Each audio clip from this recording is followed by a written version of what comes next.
Muito boa tarde a todas e a todos. Começo então por cumprimentar todos os presentes, agradecendo desde já, naturalmente, a vossa presença e o vosso interesse. Ainda antes de iniciarmos o primeiro painel temático desta tarde, permitam-me que dirija uma palavra de agradecimento à minha querida amiga Idalina Sidoncha e ao Urbano, naturalmente, pelo convite que me dirigiu para me juntar a este evento. Não posso deixar de publicamente parabenizá-los a ambos, no geral, pelo valioso trabalho que têm vindo a desenvolver na área da cultura e, em concreto, por este primeiro colóquio internacional Cultura do Sensível, que, enfim, futura aqui já outros eventos, não é?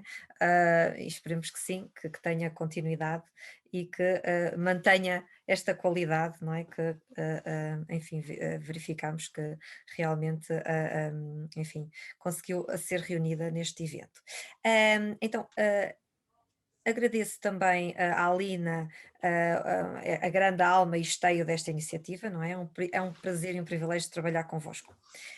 Permitam-me ainda que dirija uma palavra de gratidão ao coordenador do Praxis, a outro caríssimo amigo André Barata, pelo constante apoio e incentivo a todos os eventos e publicações e outras iniciativas que temos vindo a promover e a desenvolver na área da cultura. Muito obrigada, André, pela tua sensibilidade. Dito isto, e sem mais delongas, passo a apresentar muito sumariamente os próximos conferencistas, pela ordem indicada no programa deste painel intitulado Os contextos da sensibilidade e seus efeitos no campo da cultura. O nosso primeiro conferencista é Francisco Paiva, nosso colega, portanto é professor então associado na UBI, não é? UBI, como, como gosta de dizer o nosso reitor, António Fidalgo, UBI, onde dirige então o doutoramento em média, artes, diretor executivo da candidatura da Covilhã à cidade criativa da Unesco em design, doutor em belas artes pela Universidade do País Basco, licenciado em arquitetura pela Universidade de Coimbra e licenciado em design pela Universidade de Lisboa. Foi investigador visitante da Universidade de Bordeaux III, dirigiu o curso de design multimédia, coordena o grupo Artes do Labcom, Comunicação Artes UBI, publica e expõe regularmente, é coordenador científico da Designa, Conferência Internacional de Investigação em Design, das Jornadas de Investigação em Artes e da plataforma Montanha Mágica, Arte e Paisagem. Editor da peço desculpa, Still Eye, a revista de arte Journal on Arts. Integra a Colabora, cooperativa de intervenção social. Deixo-vos então com Francisco Paiva, que irá preferir a conferência intitulada, e eu peço ao colega a gentileza de indicar então o título, visto que houve uma pequenina alteração em relação ao título original. Muito obrigada. Tem então a palavra Francisco Paiva. Muito obrigado, Carlos Luís, e também uma palavra de agradecimento à Idalina e aos demais membros da organização e também aos colegas que nos acompanham nesta jornada e também quem nos acompanha à distância, uma vez que, creio, a sessão está a ter transmissão por Zoom. Ora bem, eu, ao contrário da professora Luísa Ferreira que me antecedeu, iria não falar de forma tão solta, não tenho ainda não apenas a eloquência, mas também o à vontade suficiente com o tema e iria guiar-me ou socorrer-me aqui de um guião que escrevi por forma também a disciplinar-me nestes múltiplos afazeres e nos dias que vão com muita dificuldade de concentração. Também por respeito com o tempo que me é concedido, que eu creio que são 25 minutos. Portanto, eu alterei ligeiramente a comunicação que tinha inicialmente previsto ou prevista para este colóquio. Vou partilhar convosco a tela, creio que será mais simples acompanharem a partir deste diaporama. Não sei se estão a ver. Estão a ver? Sim, sim. Sim, sim, sim. É em full screen ou... Está em ecrã completo? Está. Está? Sim. Portanto, o título é este, é Poéticas da Mediação.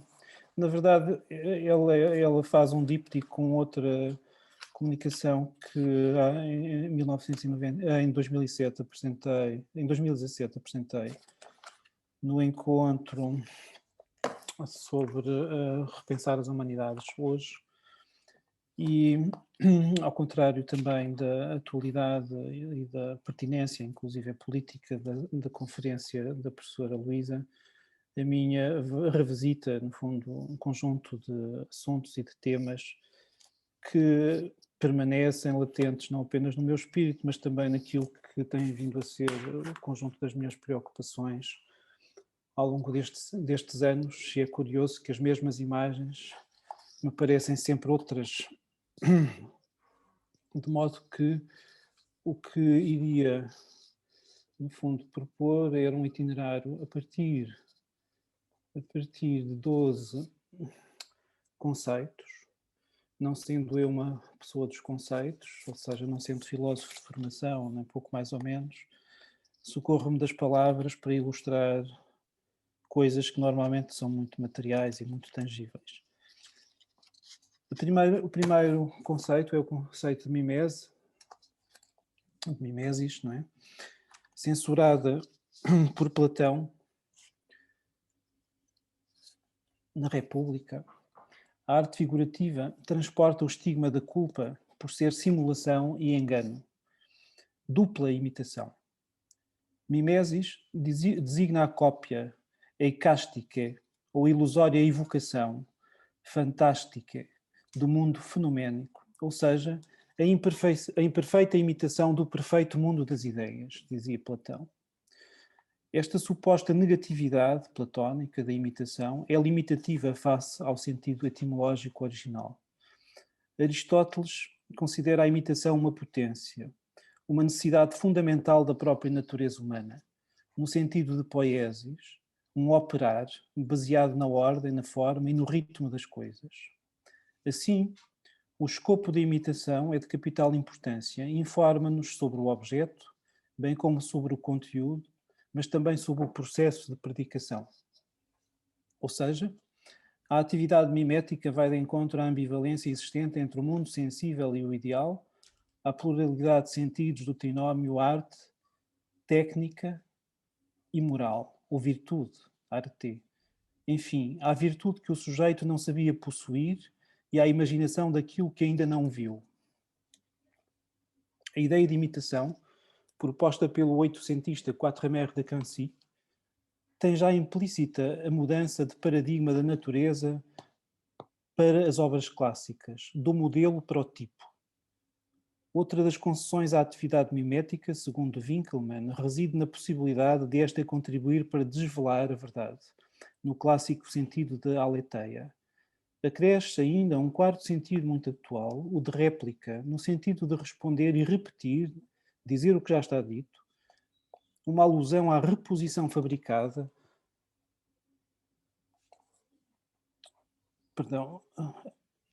o de réplica, no sentido de responder e repetir, dizer o que já está dito, uma semelhança que decorre do ato de produção e de multiplicação do real, diz Horácio.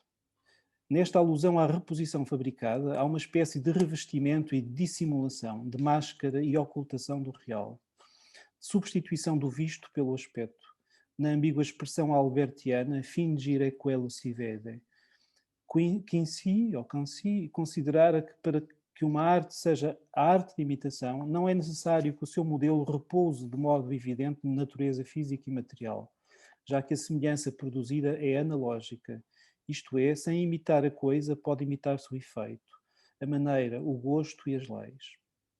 À imitação associar-se-ão a ilusão, derivada de illudere, conotada com a faculdade de enganar através de imagens, trompe-l'œil. A imaginação será então a faculdade moral que tem a propriedade de conservar, de reproduzir e relembrar as imagens dos objetos externos ou as impressões dos sentimentos internos. O desenho externo e o desenho interno do Zuccari.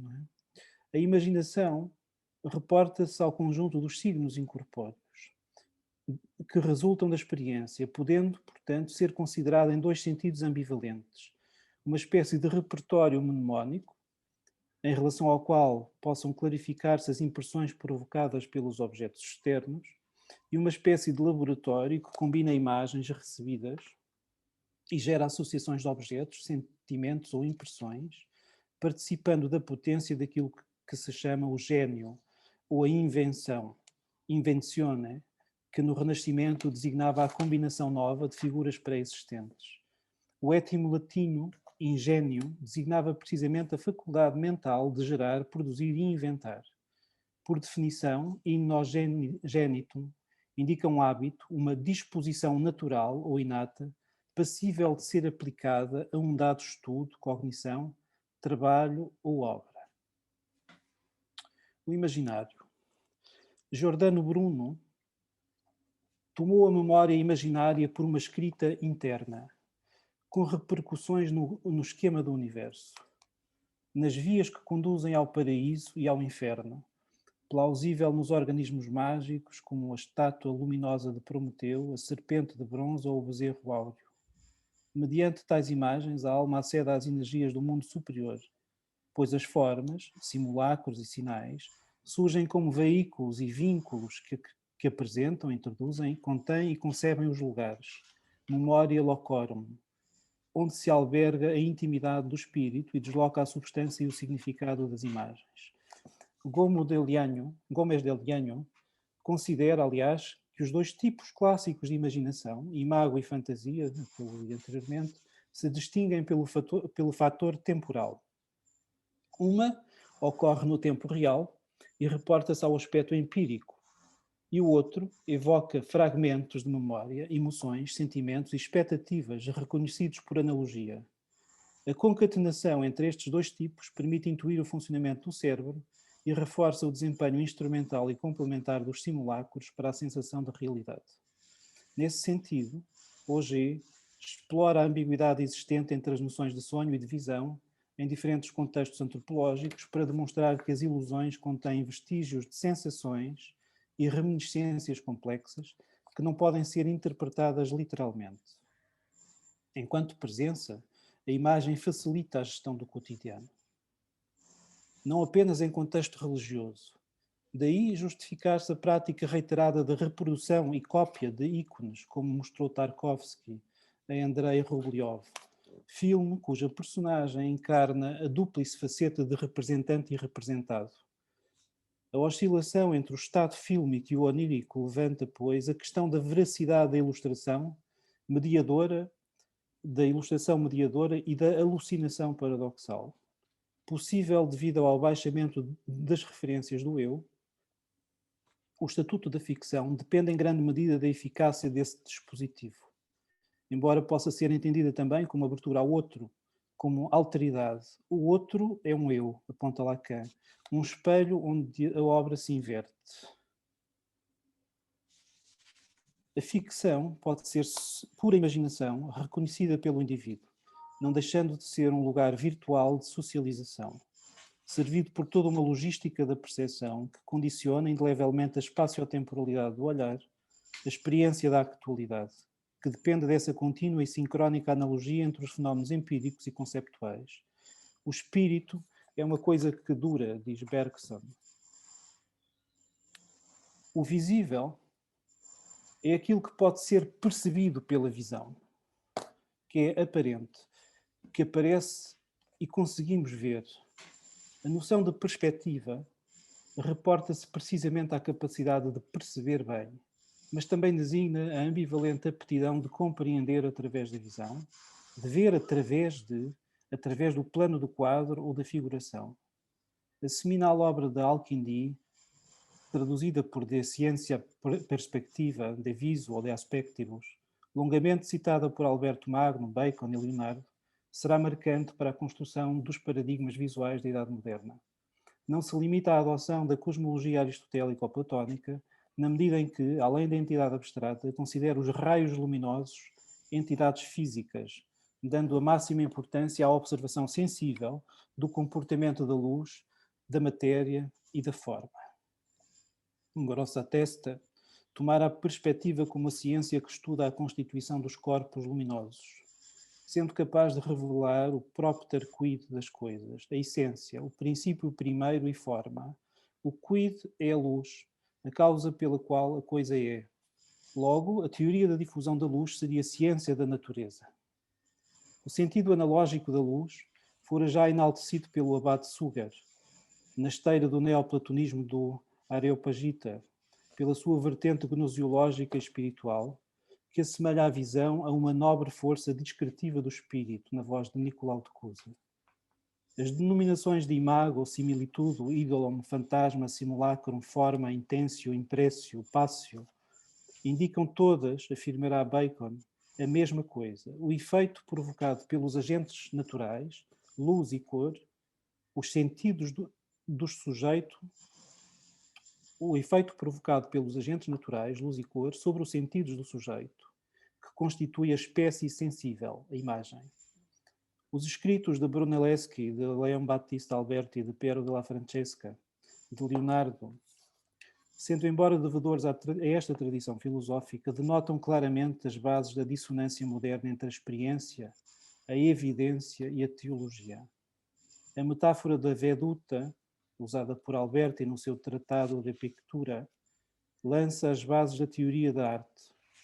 Alberti fala-nos da pintura como essa espécie, ou essa capacidade de representar a história, qual mise-en-scène que por antonomasia conduz à consideração do que está dentro e fora de campo. Piero della Francesca explicou-se melhor.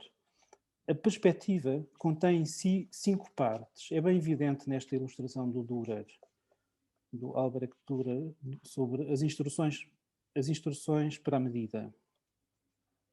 A perspectiva contém em si 5 partes, diz Piero della Francesca. A primeira é o ver, ou seja, o olho. A segunda é a forma da coisa vista. A terceira é a distância do olho à coisa vista. A quarta são as linhas que partem da extremidade da coisa vista e vão ter ao olho. E a quinta é o termo existente entre o olho e a coisa vista, onde se tenciona pôr as coisas. A relevância filosófica, astronómica e matemática desta questão, como procurei demonstrar no meu livro O que representa o desenho, alterou até a noção de sujeito.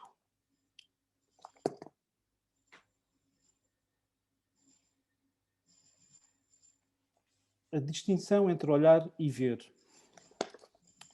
Logo no dialbar da Idade Moderna, a retórica da mimese colapsa ao deparar-se com a hiperrealidade. A arte não imita mais a realidade, cria. O desenho não é imagem, é edificação do espírito. É precisamente esse o ensinamento que nos fica do Tratado da Ciência do Desenho, de Francisco de Holanda, que aliás a Idalina é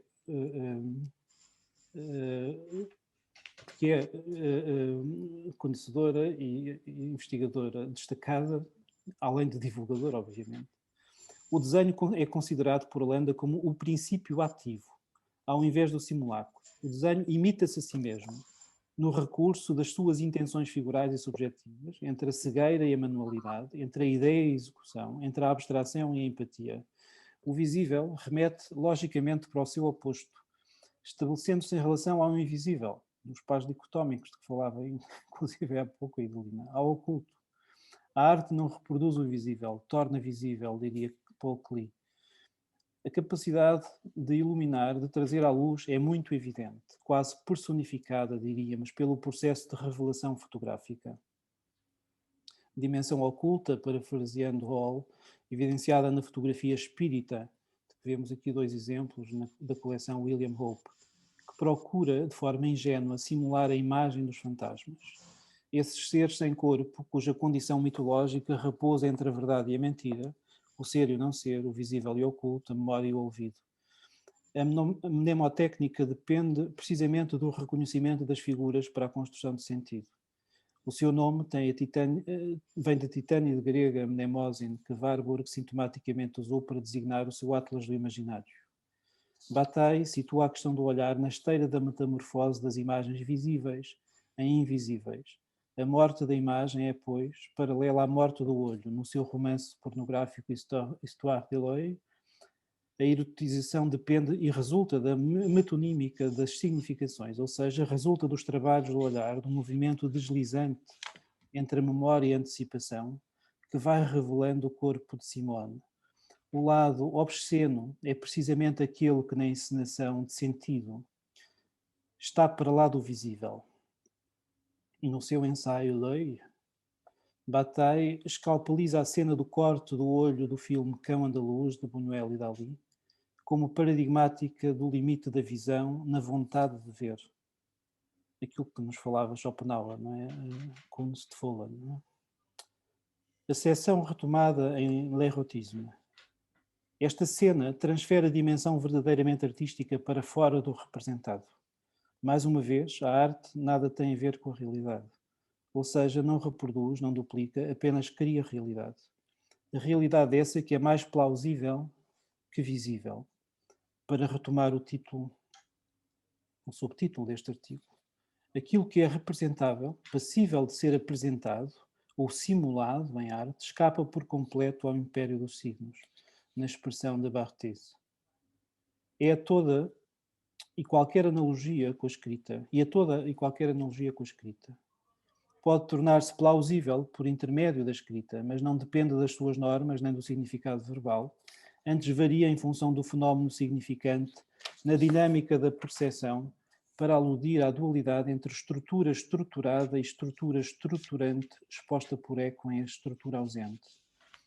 Baudrillard reconheceria nesta forma de mediação entre a experiência empírica e a imaginação uma tecnosfera da ordem da simulação que encontrará um lugar central na contemporaneidade. Nessa esteira, Foucault, em Les Mots et les Choses, estabelece uma relação entre o que é visível e o que é meramente enunciável, tendo por base a obra-prima de Velázquez, na imagem. A capacidade de as tecnologias multimediáticas continuarem a obra que se julgava fixa e estabilizada, altera a experiência estética e favorece a encenação, para voltar a Alberti. A encenação submetida a um princípio formal de reconhecimento, fundamental para enquadrar obras contemporâneas, como o vídeo 89 Seconds of Alcazar, de F. Sussman, que vê na imagem, que visa prolongar as meninas no tempo.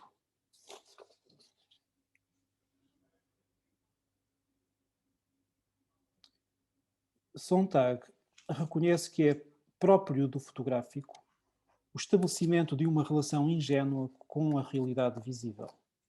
A generalidade dos fotógrafos faz instantâneos como a recordação da sua vida cotidiana e as pessoas comuns tomam esses registros por verdadeiros.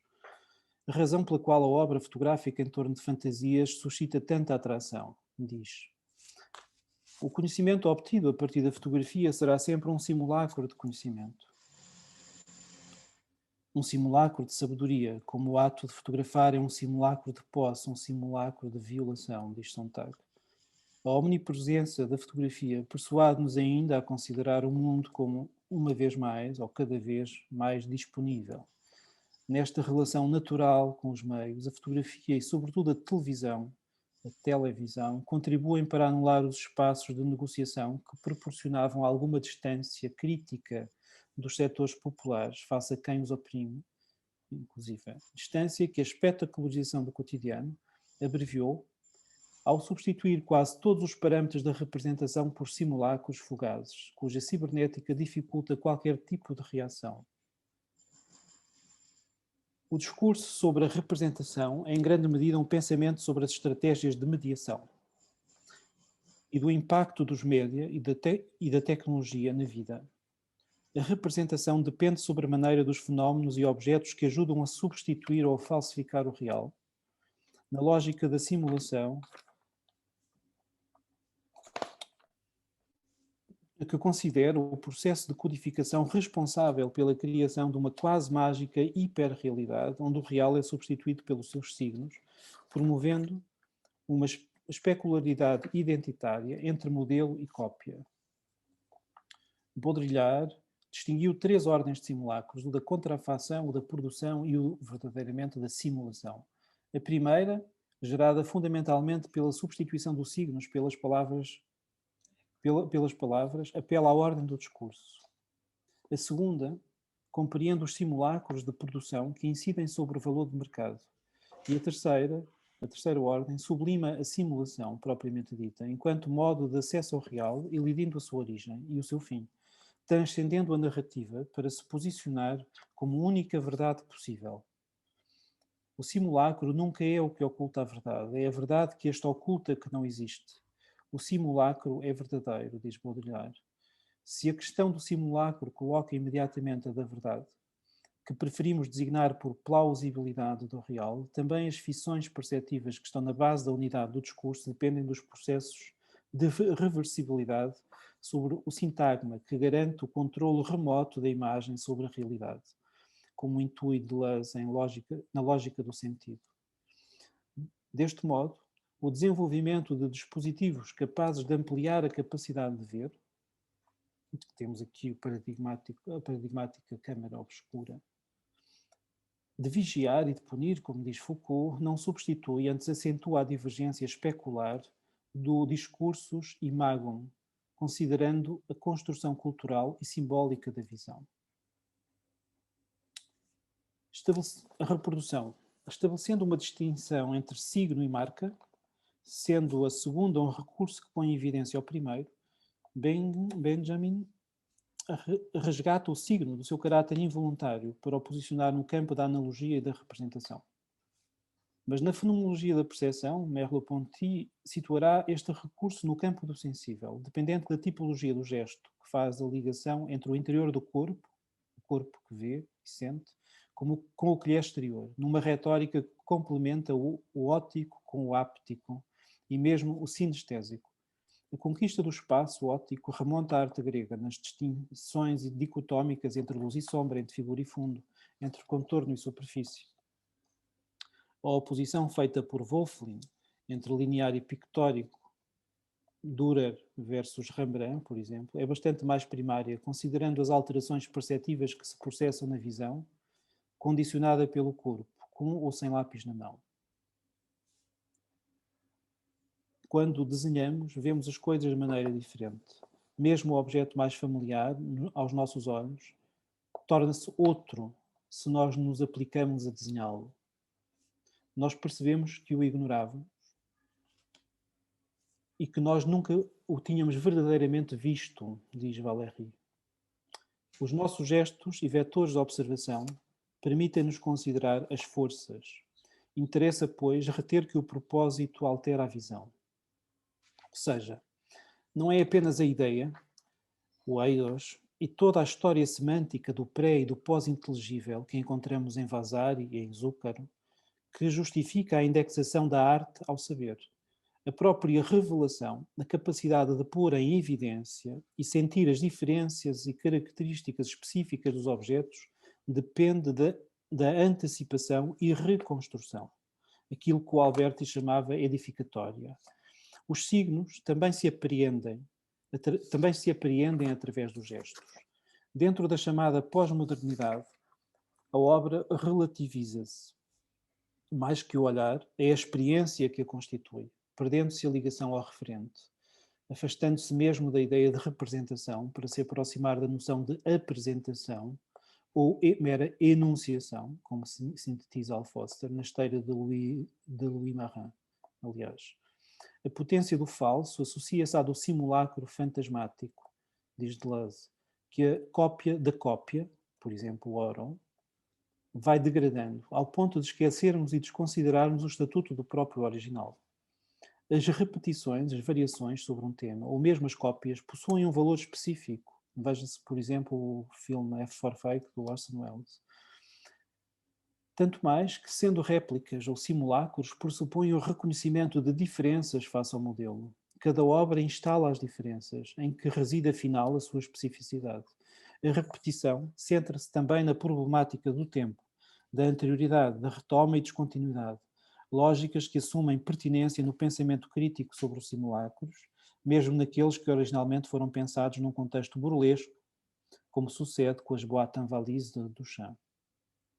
A miríade de reproduções pressupõe alguma convergência funcional no aspecto e nas intenções que conduzem alguém a repetir, a fazer outra vez, na esperança de expor o que julga ser essencial.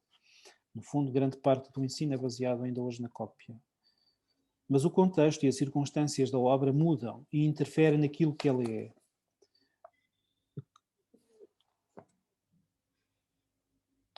A repetição.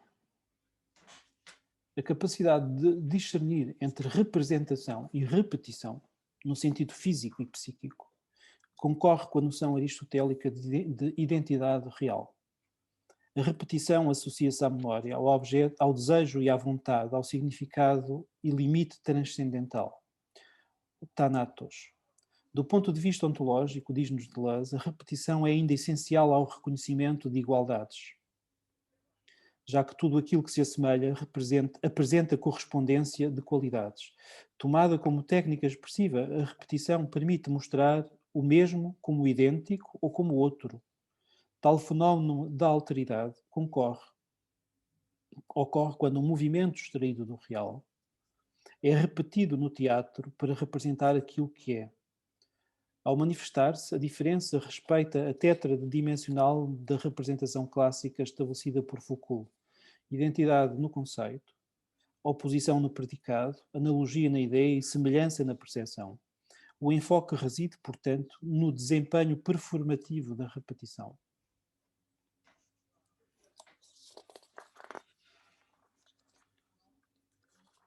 Desde a antiguidade que a diferença entre modelo e cópia estabelece uma vinculação, um vínculo com a tradição, mnemosine, pondo a obra à procura de uma recordação.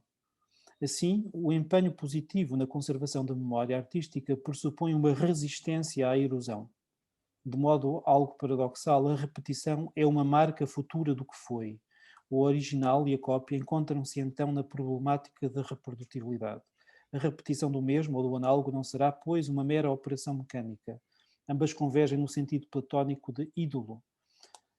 Um simulacro que aparenta, mais que um ser real, uma imagem. São imagens que não provam, antes evocam, quais ícones.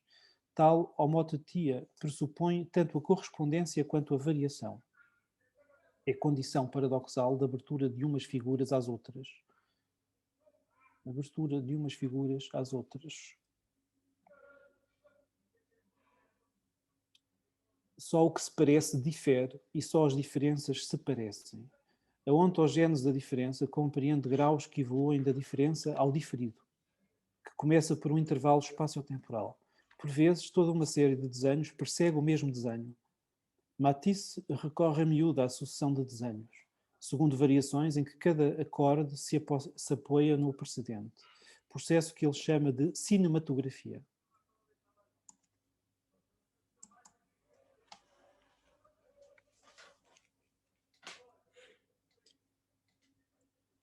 Constatamos que o debate sobre a natureza e a realidade do tempo no mundo ocidental repercutiu-se sobremaneira no discurso sobre a obsolescência dos numerosos e diversos fenómenos culturais que alternam tão só para criar a ilusão de eterna novidade. Dentro das atitudes generativas, o pastiche é a modalidade de apropriação que mais desafia a identidade, a cópia e a citação. Deparam-se a todo momento com a variação, com o desvio e o jogo inerente aos equilíbrios entre a imitação e o artifício. Se a instabilidade do ser revela a constante metamorfose, podemos sempre perguntar em que consiste afinal o novo, que intervém ou sucede entre instantes. O novo será então esse princípio de câmbio, porque clamam as vanguardas morfogenéticas que associam a invenção à transformação e a diferença à alteridade? Podemos, desde logo, distinguir dois aspectos da figura na arte, a relação figurativa com o referente e o sentido figural, icónico, que toma a própria representação como configuração autónoma, que é bom exemplo esta série de pinturas do Rui Algarvio. A tradição considera que a figura é disciplinada pelo contorno, o qual não só a isola, como a circunscreve, impedindo que a forma se dissipe, mas porque a exclui, dotando-a de uma estrutura particular, suscetível de relacionamento com a matéria pela via intelectual. É esse, aliás, o paradoxo da arte do traço, que transparece na seguinte afirmação de Deleuze. Em arte e em pintura, como na música, não se trata de reproduzir ou de inventar as formas, mas de captar as forças. É mesmo por isso que nenhuma arte é figurativa. A célebre fórmula de Klee, que já citámos, não representar o visível, mas tornar o visível, não significa outra coisa. A tarefa da pintura é definida como a tentativa de tornar visíveis as forças que o não são. É uma evidência. A força está em estreita relação com a sensação. Deleuze reporta-se aos génios de Cézanne e de Van Gogh, cujo trabalho de decomposição e recomposição das cores, do movimento e das figuras evidencia a capacidade de superar a dificuldade de tornar visíveis essas alegadas forças invisíveis que atuam sobre os corpos. Apesar de encontrarmos fenómenos de figuração por todo o lado e de a arte tratar algumas das suas categorias, Deleuze identifica uma espécie de hostilidade latente entre a pintura e o fotográfico, a imagem traficada, dado que a arte procura o improvável da figura, tem de refazer, recriar e reencontrar a nova figuração, donde a fórmula constante de Bacon, Francis Bacon, fazer semelhante, mas por meios acidentais e não semelhantes. Mas a analogia exige igualmente, tal qual os códigos linguísticos, uma aprendizagem, não é adquirida.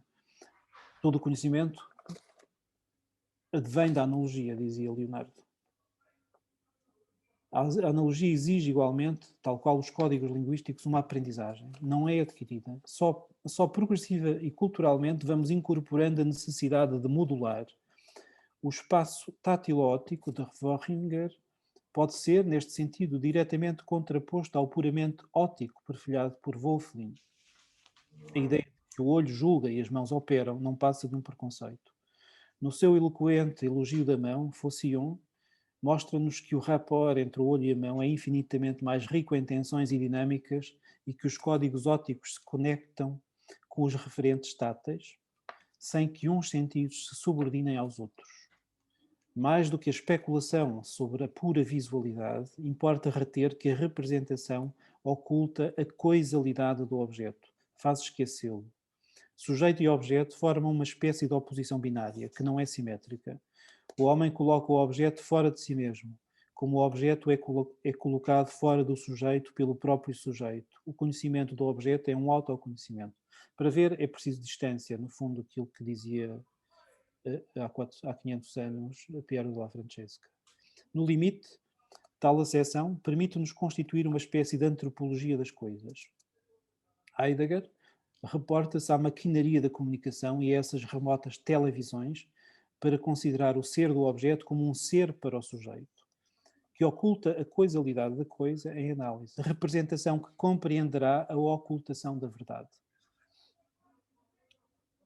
Deleuze toma as soluções digitais por integradas, considerando que passam por uma codificação.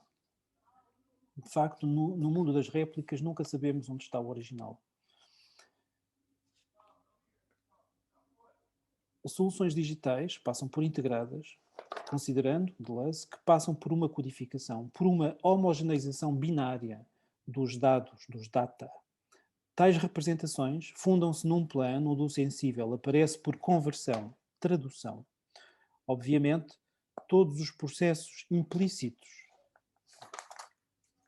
nas operações de codificação digital dependem igualmente das características dos filtros e dos elementos a modular, dicotomia em que Cézanne protagonizaria a via média, destruindo as coordenadas figurativas da perspectiva e vendo a pintura como uma linguagem analógica tridimensional. Atualmente, sob o nome de Media Arts, reconhecemos um alargar das fronteiras tecnológicas e admitimos o surgimento de alterações processuais, sobretudo em consequência das aplicações informáticas que codificam, simulam, replicam e difundem obras. A intervenção em ambiente digital é simultaneamente mediada por software e condicionada por uma interface, ou seja, por um dispositivo pré-regulado, meio que é mais que uma mera ferramenta, pois estabelece conexões entre sistemas e tipos de dados e apresenta potencialidades decorrentes do uso de um código, seja na formalização do movimento, seja na geração em tempo real de objetos, não apenas imagens, que interferem com os padrões de comportamento.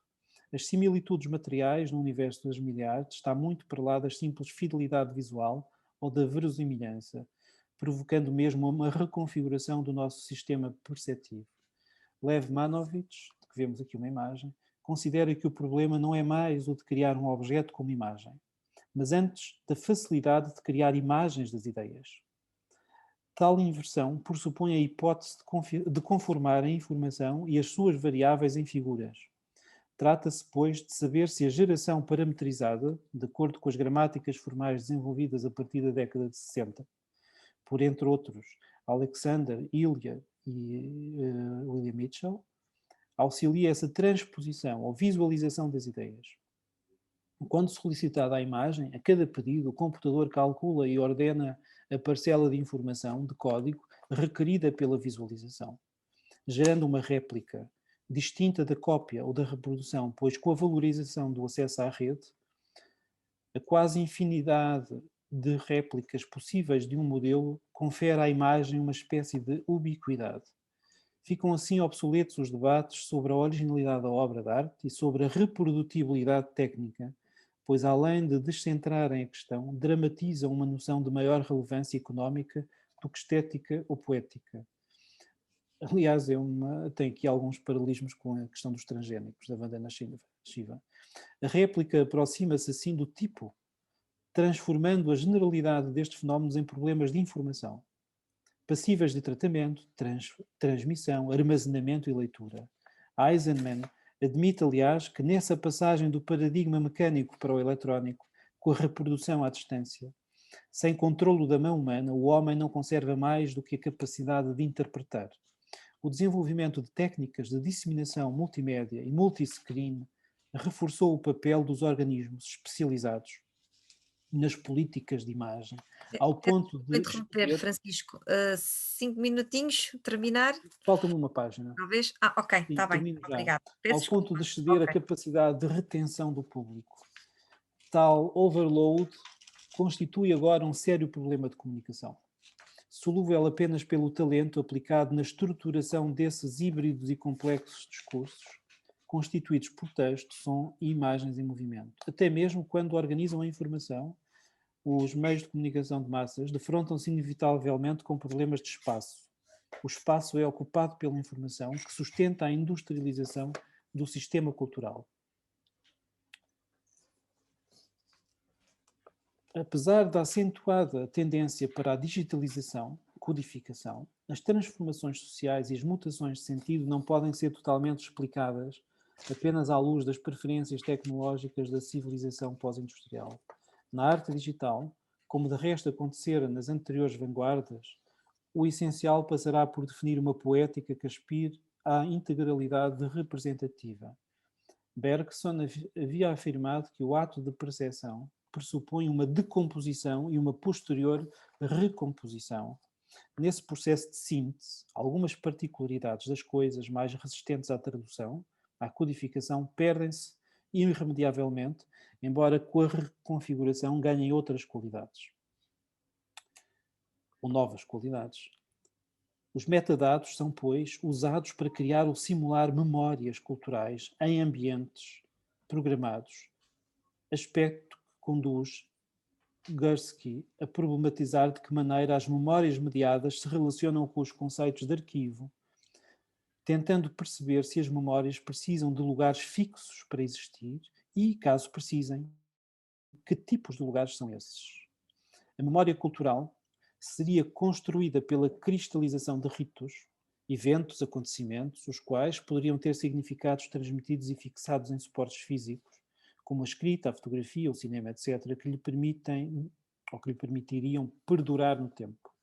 Os metadados são o que permite que o computador recupere informações, em termos de ambientes programáveis.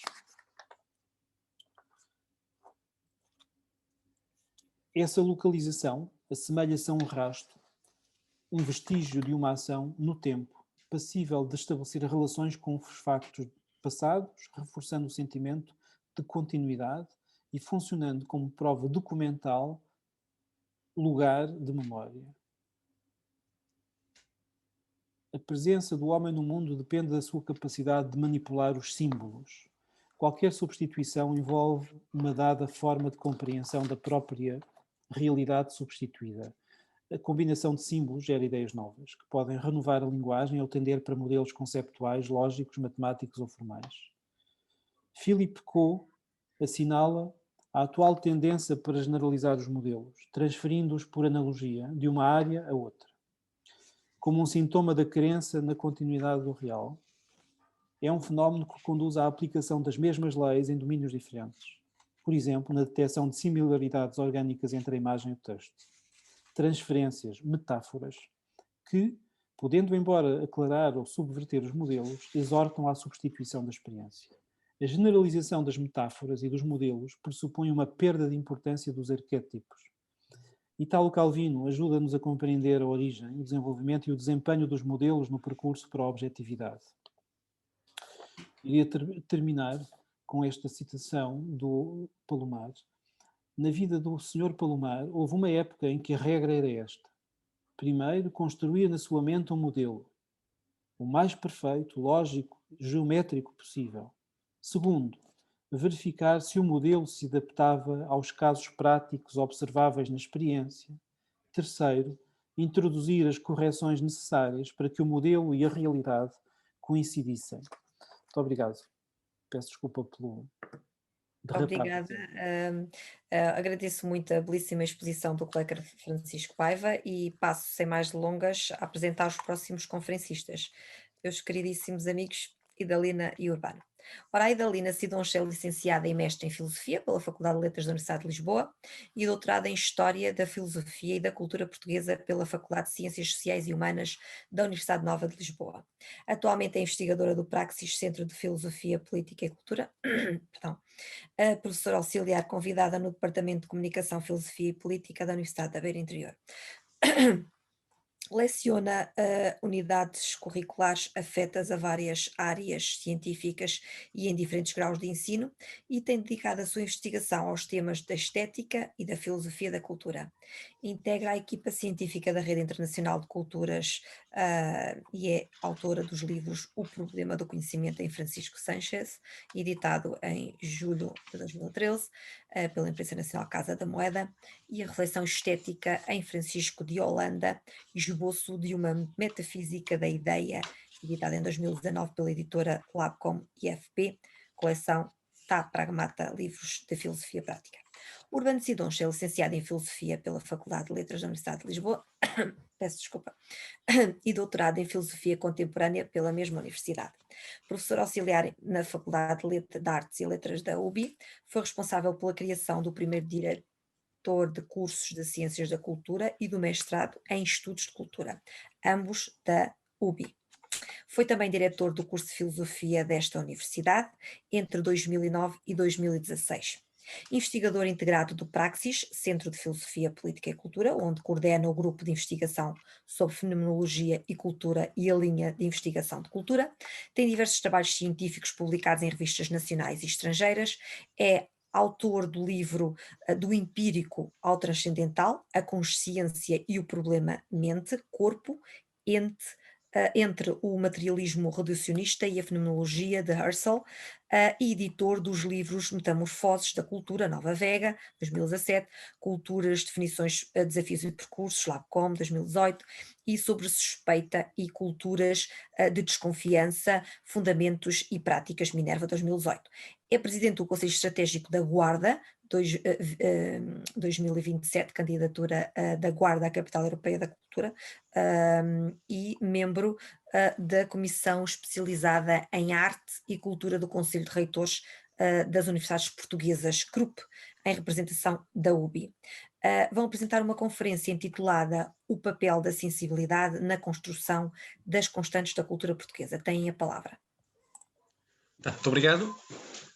Eu cabe-me a mim apresentar esta comunicação. Eu queria começar não vou fazê-lo por muito tempo para não comprometer mais o programa, mas queria em todo o caso dirigir uma saudação muito especial a todos os presentes e permitam-me que destaque a professora Luísa Ferreira, que me fez de facto revisitar essa condição que é sempre a nossa de aluno e que revisitei com muita saudade, e a professora Edilene Matos, querida amiga, que nos dá a honra também de estar connosco e estender esse cumprimento a todos os presentes, aos colegas e também muito especialmente aos nossos alunos em relação à mesa de abertura. Eu direi alguma coisa amanhã, farei penso eu, um agradecimento que se impõe na sessão de encerramento. Eu avanço rapidamente para a nossa comunicação.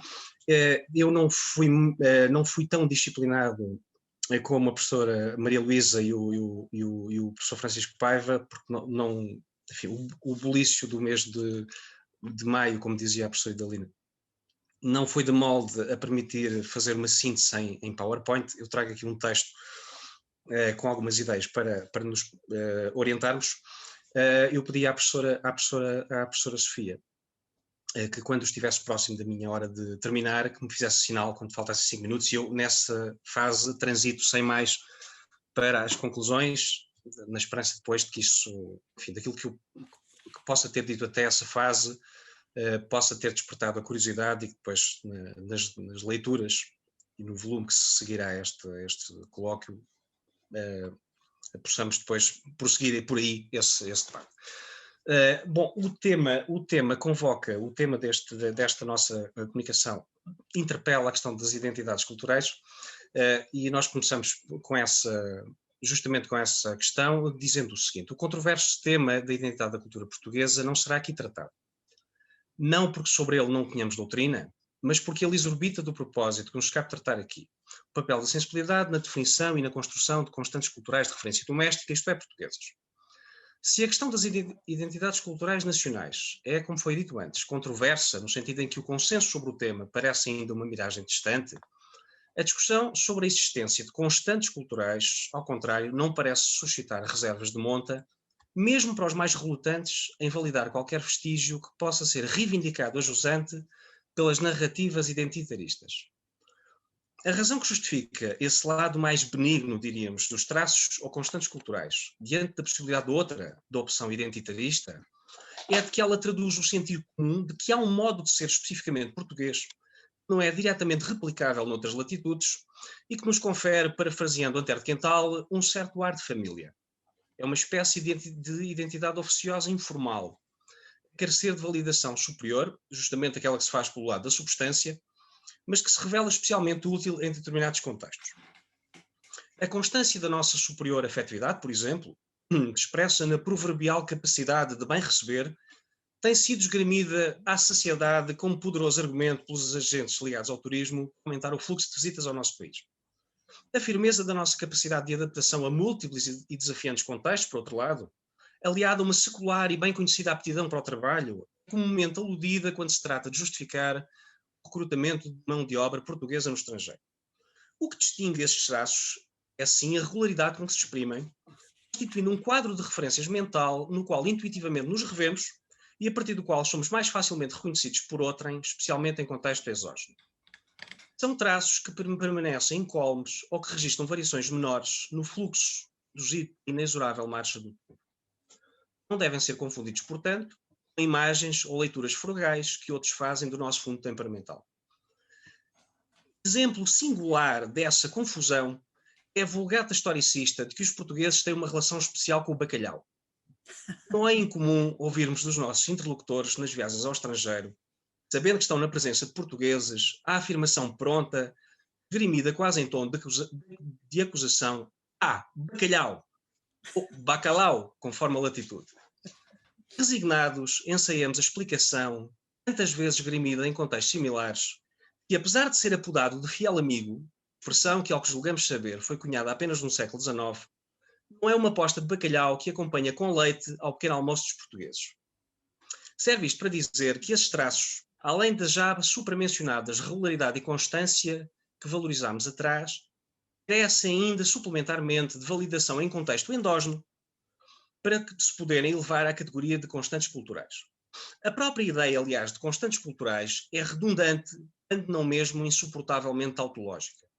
Com efeito, cultura, segundo a forma como temos revisitado o seu sentido, quer significar uma presença que permanece constante, isto é, que não sofre a erosão provocada pelo tempo, esse supremo decisor que costuma sentenciar à irrelevância e ao esquecimento, todas aquelas outras presenças que não deixam inscrição funda e permanente na nossa memória. Em outras palavras, sendo o conceito de cultura, tal como foi cunhado na origem pelos latinos, um neutro plural que se refere às coisas que merecem ser cultivadas, será precisamente a perenidade de tudo quanto se faz continuada presença a definir o critério, agora da iure, disso que reclama valor e que, como tal, merece ser cultivado.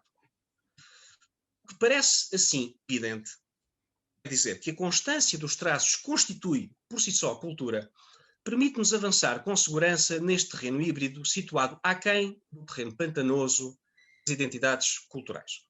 Portanto, feito este primeiro enquadramento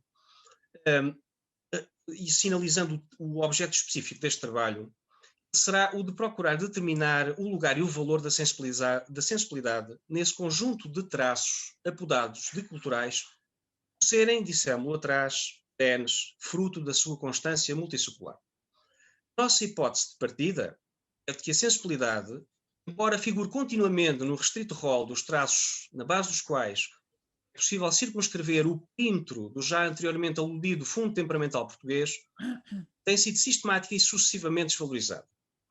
Ao ser desvalorizada, a sua competência como elemento constitutivo da cultura portuguesa, aqui despojada de qualquer intenção essencialista, parece ter sido também desconsiderada.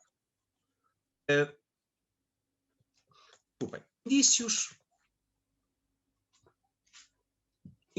testemunhos dispersos, apontamentos marginais sobre o modo de ser português foram emergindo historicamente com a consolidação da nacionalidade, na exata medida em que passaram a coincidir num espaço físico de extremas delimitadas e num tempo cada vez mais distendido, características comportamentais que essa mesma coincidência espaço-temporal ajudou a enraizar e a robustecer.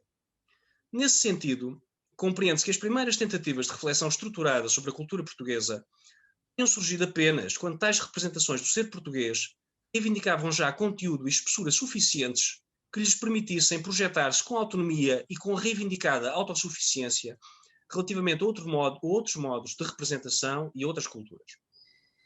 Essa reflexão de fundo, ainda que desprovida do caráter sistemático que habitualmente reivindica os tratados filosóficos dignos dessa classificação, poderá ser encontrada no Leal Conselheiro, obra daquele que entre nós ficou conhecido como rei filósofo, Dom Duarte.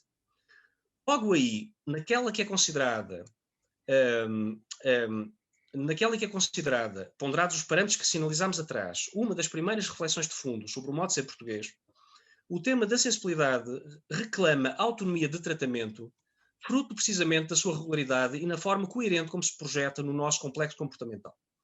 Como bem assinalou José Gama, a ação da sensibilidade, estou a citar, pode ser auscultada ao longo de toda a obra, mas adquire particular densidade nos capítulos 10 a 33 do Leal Conselheiro. Fim de citação. Nesses capítulos, dedicados ao conhecimento dos pecados e das paixões, a sensibilidade reivindicará o papel central na forma de projetar um modo de ser português. Miguel Real, no seu portentoso Traços Fundamentais da Cultura Portuguesa, registra igualmente a influência desse texto para a consolidação entre nós da importância da sensibilidade e da experiência.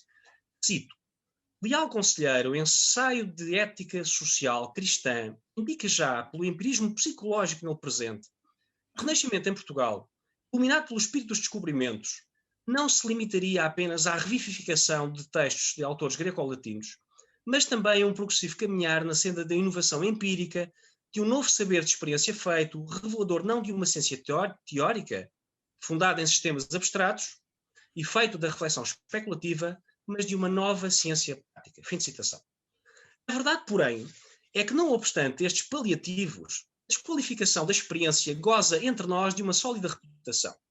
O texto do Leal Conselheiro, que aqui trouxemos à liça justamente por ser comumente apresentado como exemplo madrugador do caráter determinante da sensibilidade e de uma especial atenção aos sentidos, é, numa leitura mais funda, uma das mais categóricas demonstrações da sua condição subalterna, espécie de filha de um Deus menor.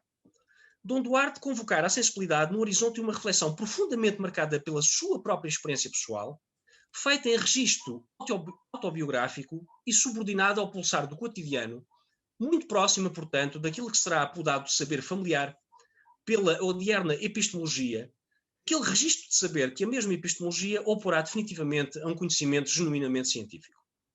A sensibilidade a que se reportou se reporta e que se reportou Dom Duarte aparece associado ao sentido do coração, naturalmente inclinado para a desordem e para o pecado, quando sobre ele não se exerce, diz Dom Duarte, a função determinativa do entender. A sensibilidade é assim diminuída à condição de mera faculdade da apetição, desprovida de orientação virtuosa que necessariamente lhe chega do concurso dos outros poderes.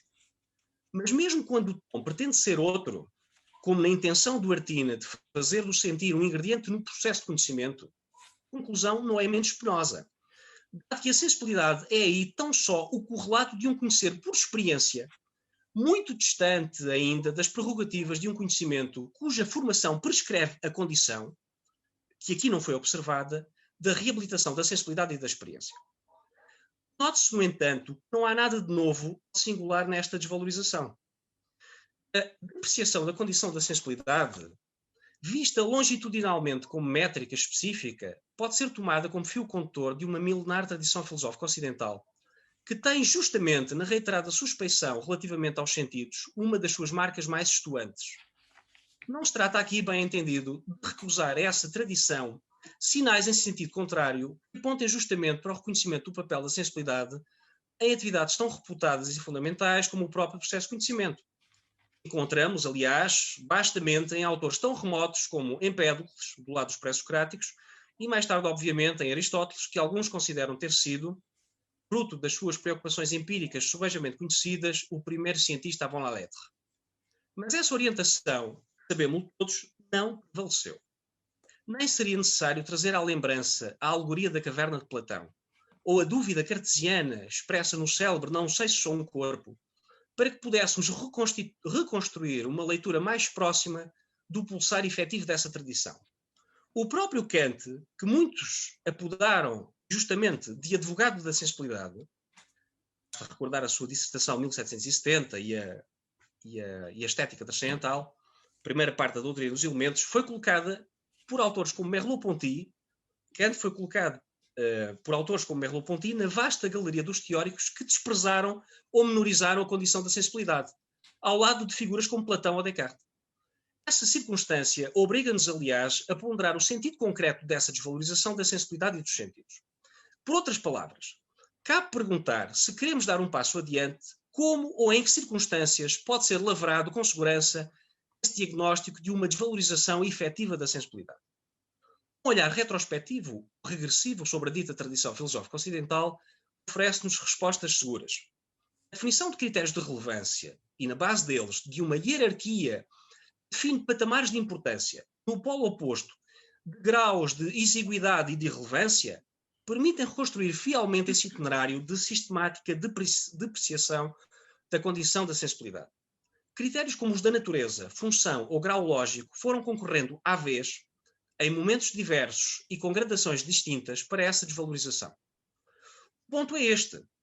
Dada a sua natureza caótica e desregrada, a sensibilidade perseguiria uma função menor no conjunto das prioridades humanas, a saber, a de contribuir simplesmente para embelezar o pensamento e os resultados consabidamente austeros da sua atividade judicativa.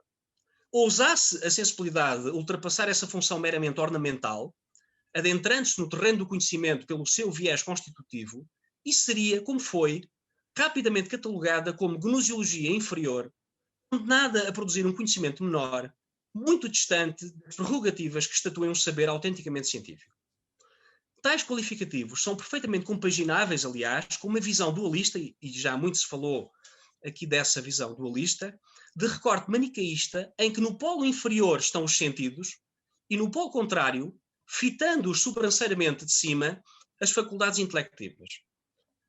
Notem que o próprio fundador da moderna estética, o chamado Alexander Gottlieb Baumgarten, parece operar na base desse desprovado intelectualismo, ao esgrimir argumentos em defesa da sensibilidade, que mais não fazem do que reforçar o pendor intelectualista. Essa tradição, tais argumentos em vão justamente se esforçaram por contrariar. Ao reunir sobre o signo novo da estética uma comunidade de sentido, onde convergem problemas anteriormente dispersos, como as discussões sobre a beleza e sobre a arte, Baumgarten deu à estética a feição sistemática sem a qual nenhuma disciplina poderia elevar-se tão alto. Mas o arco conceptual que lhes daria unidade, justamente a sensibilidade, continuou a ser pensado, grosso modo, na base dos mesmos pressupostos que informaram a escola racionalista da primeira metade do século XVIII. Não que Baumgarten não tenha tentado, a seu modo, fazer prova de que a sensibilidade não é precisamente sinónimo de mera confusão e obscuridade.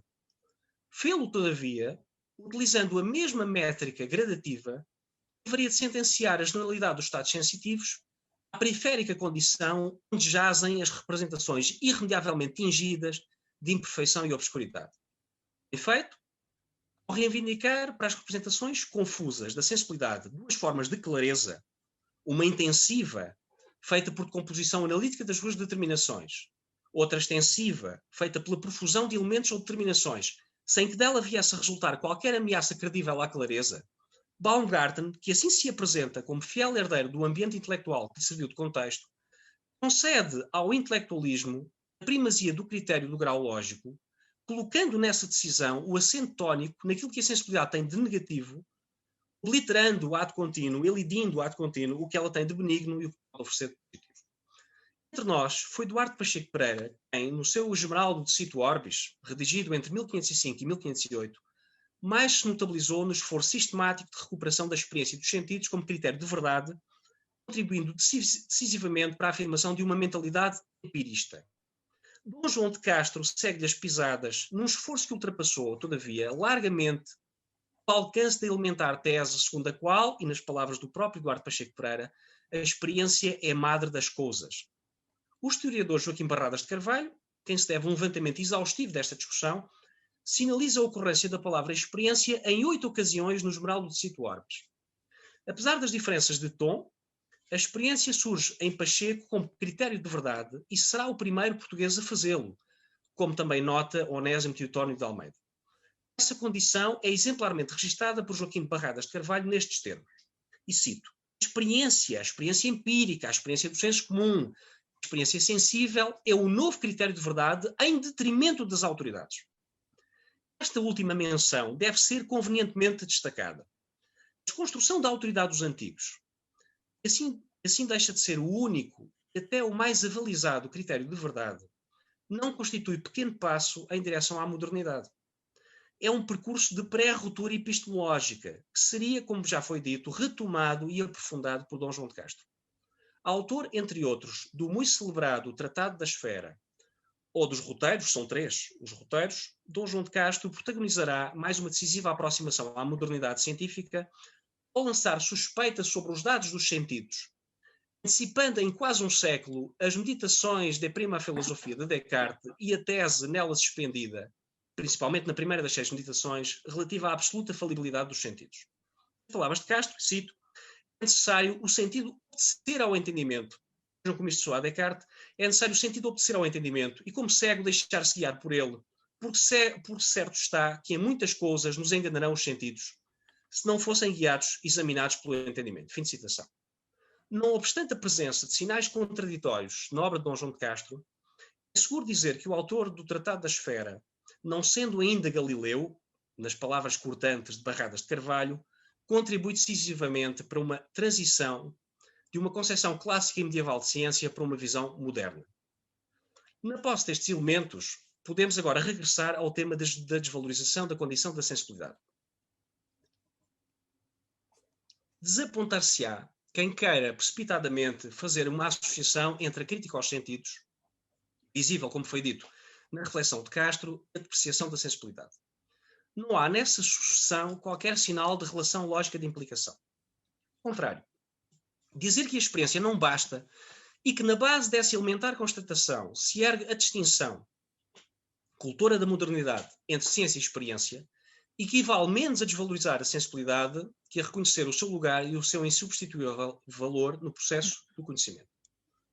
Efeito, sinalizar a necessidade de temperar os dados da experiência, submetendo-os ao crivo da razão, é reconhecer definitivamente que não há conhecimento humano sem intervenção dos sentidos, que desempenham assim uma função constitutiva e não meramente ornamental. Esse é o legado insubstituível de autores como Dom João de Castro ou Pedro Nunes, seu contemporâneo, aí por um viés mais teórico.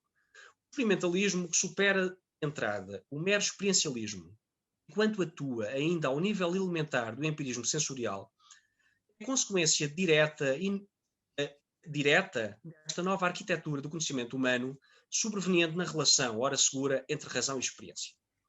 Nesse contexto novo, A distinção a fazer entre uma e outra já não é de grau lógico, isto é, entre uma faculdade das representações claras e distintas e uma estrutura psicológica absolutamente desregrada que nos devolve o mundo na forma de representações caóticas, confusas e obscuras, mas uma diferença de função em que ambas são necessárias e nenhuma suficiente ou autossuficiente, afastando definitivamente a distinção entre um nível superior e outro inferior, na base da qual se foi robustecendo a desconfiança em relação aos sentidos que definiu o grosso da nossa tradição filosófica ocidental. Diante desta constatação, a desvalorização da sensibilidade não é consequência do elementar e moderno reconhecimento. A experiência do mundo não é ainda conhecimento do mundo. Exige suplementarmente, como vimos, intervenção do sujeito racional sobre o conjunto da realidade fenomenal. Cabe perguntar que desvalorização é essa de que falamos e quais são os indícios que suportam a sua evidência. Luís Filipe Barreto, num texto com a epígrafe do experiencialismo no Renascimento português, dado à estampa em 2001, oferece-nos uma primorosa pista. Depois de aclarar que o experiencialismo é uma teoria metodológica do conhecimento científico-filosófico, regulada pelo ideal de saber verdadeiro objetivo, acabei de citar, produz a seguinte afirmação lapidar, e cito novamente. A construção do experiencialismo é uma luta que atravessa todo o século XVI entre, fundamentalmente, duas propostas. A do experiencialismo como empirismo sensorial e a do experiencialismo como racionalismo crítico. Depois de definidos estes campos, clarificados os termos em que um e outro se constituem por relação com a experiência, Filipe Barreto sentencia entre nós o triunfo da versão soft do experiencialismo, entendido como mero empirismo sensorial, muito aquém, portanto, do mais exigente experimentalismo que caracterizará a irreversível viragem para a ciência moderna. A vitória deste modelo, que absolutiza e centraliza o conceito de experiência, retira Barreto as seguintes consequências. Cito novamente. Os resultados desta controvérsia, a vitória do experiencialismo enquanto empirismo sensorial, vão marcar, a partir do século XVII, os caminhos e os bloqueamentos de toda a investigação científica e técnica e de toda a meditação de filosofia da ciência na cultura portuguesa. Fim de citação. A leitura de Luís Filipe Barreto, exemplos como aquele que nos oferece Dom João de Castro, seriam apenas uma de duas coisas que expressa renúncia a quaisquer outras. Exemplos absolutamente inconsequentes, enquanto se dissolvem nas suas larvares contradições internas, ou, numa versão aparentemente mais benigna, casos isolados e irrepetíveis, os quais, por não terem tido continuidade, não lograram deixar lastro significativo. Olhando para a evidência já produzida nestas linhas, pode concluir-se que a desvalorização da sensibilidade começa por ser, entre nós, mero aviltamento da forma lúcida e pioneira como a reinterpretamos, não sozinhos e de forma inteiramente original, pelo menos no contexto dos espíritos mais vanguardistas da época, onde pontificam autores como Montaigne, Leonardo da Vinci, Copérnico ou Francis Bacon, entre muitos outros. Anunciar placidamente, como se fosse a mais óbvia de todas as coisas, que o tratamento doméstico do tema da sensibilidade esteve sempre ao serviço de um conhecimento do senso comum, baseado num predomínio da prática sobre a teoria, como é aquele que vemos no Leal Conselheiro de Dom Duarte, ou nutrido pela repetição, como sucede no Esmeralda de Cito Orbis de Duarte Pacheco Pereira, fixar-se obstinado e definitivamente naquilo que ela tem de insuficiente ou negativo, tanto da sensibilidade, uma espécie de limitação congénita na forma de interpretá-la, tratando-se da avaliação dos génios dos portugueses. Não significa, todavia, que este apoucamento da sensibilidade e do sensível, que teve expressão concreta nestes autores que referimos e em muitos outros que aqui são obrigados a ficar na sombra, não tenha realmente produzido os seus efeitos, alguns deles com manifestações bem conhecidas ainda nos nossos dias. Se tais marcas são confundíveis, elas não pretendem, no entanto, significar que esse tenha sido o rumo definitivo, espécie de marca da água que acompanhará a leitura e a apropriação de matriz portuguesa da condição última da sensibilidade, da experiência, que seria insuscetível, portanto, de provocar qualquer mudança digna desse nome em direção à modernidade. Fazê-lo seria, aliás, ignorar olimpicamente a figura incontornável de um Francisco Sanches, autor do Quod Ilcitur, que nada se sabe, obra magistral de 1581, que permite estabelecer claramente um contínuo coerente de orientações com origem no autor do Esmeralda de Cito Orbis, mostrando, para lá de qualquer dúvida razoável, que a experiência valia certamente mais do que pretendiam os seus indefectíveis detratores. Fixemos, pois, nestas três datas, 1505 a 1508, data da redação do Esmeralda de Cito Orbis, de Duarte Pacheco Pereira, 1538, data em que foi escrito o Tratado da Esfera de Dom João de Castro, e 1581, data da publicação do Que Nada Se Sabe de Francisco de Sales. Esta sucessão, que não é uma simples justaposição, foi construída numa lógica de aprofundamento do papel da experiência no conhecimento humano, conectando a crescente mentalidade empírica ao espírito científico. Não se trata, portanto, de um acontecimento isolado, espécie de epifenómeno, como erradamente postulava Luís Filipe Barreto. Peço desculpa, Onésimo... Urbano, 5 minutinhos, Ok, por muito bem. favor, obrigada. Onésimo refere-se-lhe, aliás, como mini tradição. Eu avanço então rapidamente às conclusões. Terei de saltar aqui uma parte significativa, mas avanço para as conclusões. Sublinhar então este ponto na esperança de que se teria aqui algum nexo de continuidade que nos permita compreender o sentido desta nossa intervenção. A nossa hipótese de partida, já em conclusão, era a de que a sensibilidade, apesar de presença constante nas tentativas de cercear um fundo temperamental português, havia sido sistemática e sucessivamente desvalorizado. Com efeito, assinalamos pelo menos 5 etapas nesse itinerário de depreciação da condição da sensibilidade. Primeira, anunciava-se quando ela se apresenta o correlato de uma vaga atmosfera psicológica que define, ainda com elevado grau de indeterminação, um modo de ser coletivo baseado no sentido do coração, espécie de versão imberbe da referência à moderna faculdade da aptição. A segunda, passa a estar associada a um saber baseado na repetição da experiência pessoal e orientado exclusivamente para fins práticos. A etapa subsequente, a terceira neste itinerário de depreciação da sensibilidade, é surgido quando optámos por apocá-la na sua fase mais promissora, tendo nela apenas o que tinha de negativo, a experiência do mundo não é o conhecimento do mundo, tendo de vista o seu imenso sentido benigno e construtivo como ingrediente indispensável para um conhecimento autêntico. A quarta etapa, subsidiária da anterior e a ela diretamente imputável, assinalada pela descontinuidade na orientação que definiu todo o século XVI português e que nos colocava quase acidentalmente na vanguarda do espírito científico, etapa essa de que a ausência de um corpo contínuo de obras científicas constituiria manifestação eloquente. A quinta e derradeira etapa, neste itinerário de sistemática desvalorização da sensibilidade, esta não podemos aprofundá-la, surge na forma superficial e imediatista como interpretamos o nosso refúgio na literatura, lido como bloqueio irreversível de toda a investigação científica e técnica e de toda a meditação filosófica sistemática na cultura portuguesa. Não há dúvida, portanto, que a conjugação destes passos e a sua perpetuação no tempo permitem identificá-los como constante cultural ou traços que se exprimem numa secundarização da sensibilidade, que seria o correlato da mais primária forma de sensualismo, a qual, por ser totalmente improdutiva e inconsequente, de novo nos convidaria ao imobilismo, ele próprio apontado tradicionalmente como marca característica do nosso fundo temperamental. Fruto desta continuada depreciação, a sensibilidade não nos permitiria ir mais longe na compreensão das nossas características comuns que o inusitado registro assinalado por Jorge Dias em Elementos Fundamentais da Cultura Portuguesa. O texto, numa das suas passagens mais sintomáticas, reza assim, cito: "O português é, sobretudo, profundamente humano, sensível, amoroso e bondoso, sem ser fraco. Não gosta de fazer sofrer e evita conflitos, mas ferido no seu orgulho pode ser violento e cruel." Fim de citação. Portanto, vejam, a sensibilidade teria como ambição limite uma caracterização com este perfil. Não admira, portanto, como bem assinalou Onésimo, referindo-se precisamente a este ensaio de Jorge Dias, que os antropólogos e os cientistas sociais de hoje, incluindo Boaventura de Sousa Santos, mas não só, surgiram tanto nele que hoje nenhum jovem se atreve a mencioná-lo sequer na bibliografia. Fim de citação. Há forma, todavia, de vencer esse fatalismo que tenta sentenciar a sensibilidade ao jogo epifenomenal da espuma quando se trata de assinalar as características comportamentais dos portugueses. Estou já a terminar.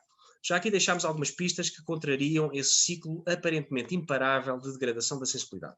Primeiro, a circunstância de ser comumente aludida, e já nas reflexões mais madrugadoras, como elemento característico que pontua o conjunto dos traços fundamentais da cultura portuguesa. Segundo, os sinais dissonantes que apontam para uma avaliação nos antípodas dessa visão fatalista, como são aqueles que resultaram, primeiro, na criação de uma mini tradição proto-moderna, apostada numa sensibilidade majorada nas suas capacidades pelo concurso da razão, ou, segundo, ainda na conclusão virtuosa, Que é um saída da professor autentificação da falando em sensibilidade português de como sentimento. Portugal. Aí, Gina, Vanduta.